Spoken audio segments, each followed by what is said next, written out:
The Iowan who served as governor longer than anyone in the history of the United States now has a new position.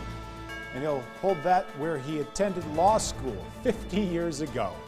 Terry Branstad has worked as a farmer, a lawyer, legislator, governor, Des Moines University president, and U.S. ambassador to China. And today, Drake University announced he will serve as ambassador in residence. Political director Dave Price caught up with Branstad to talk about what's ahead in this role. It sounds like an impressive title. What does that involve, Dave? Not ready to retire, yeah. And when you talk to him, you know he still wants to stay engaged in politics. This role will allow him to do that along with diplomacy and foreign affairs. He also gets to work with students, and Drake's president announced his new role there today. So Branstad will have a role meeting with students. He says he will hold meetings every week. He will occasionally teach and also take part in future symposiums that they would host at the university. Now, he graduated from Drake Law School, met his future wife on a blind date while he was a student there, and he'll now have an office so that he continue a relationship with the university and the students.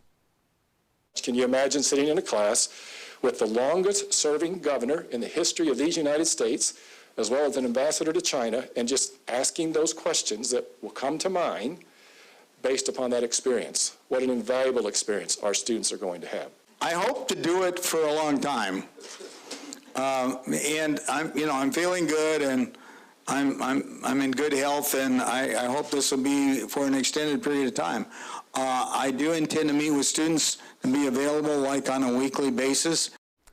Branstad will donate to Drake copies of his policy papers from over his career, along with some of the items he received as both governor and ambassador. Now, the announcement today also came with another celebration because today Branstad turned 75, and he did crack a joke about the fact that when you're governor, when you're ambassador, you just get so much stuff. Yeah. And it was, at this event today, they gave him a bulldog that he can put on his new desk there. But they do collect a lot of things when you're in that position. Yeah, hopefully he's got a big case or shelves in his office. They have two places to house them, so yeah. He'll have some room. It strikes me, Dave, and we didn't say we were going to talk about this, but it seems like Drake is really turning into a place with diversity of thought, right? Political thought. You've got the Harkin Center there, named for a Democrat, and now you have this ambassador in residence, a Republican. And the Drake president talked about the fact that they will house papers from Senator Harkin, Ambassador Branstad, former Congressman Smith. So they have a lot there, both Republican, Democrat, and it's in the right place here in Des Moines, where we've had so many political figures over the years, but Iowa has had a lot of long-timers both on the right and on the left here, and you'll see some of their work there. Really quickly, Dave, we know you got to get going, but China is in the news every single day here on the News at 4 especially. We have a little more time to devote to some of these things.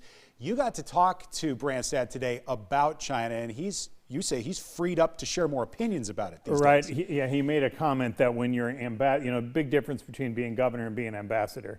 When you're governor, you're essentially the boss. Obviously the voters to some degree are the boss here, putting you in the job, but you're the boss, you decide what to do. As ambassador, you are not. Your president is your boss there. So he said he was restricted with a lot of things he could talk about, but he is no longer. And he was critical about what's happening in China right now, wishing that President Biden would have pushed harder what he meant with President Xi of China to investigate further the origins of the COVID-19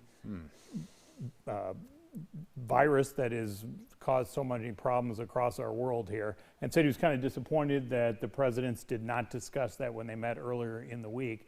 And he thinks that, unfortunately, at the end of the day, China's going to cover a lot of this stuff up, and he doesn't think we'll probably ever really know exactly what happened in that lab there and if that's where this originated. It's amazing to have that global perspective. He was there.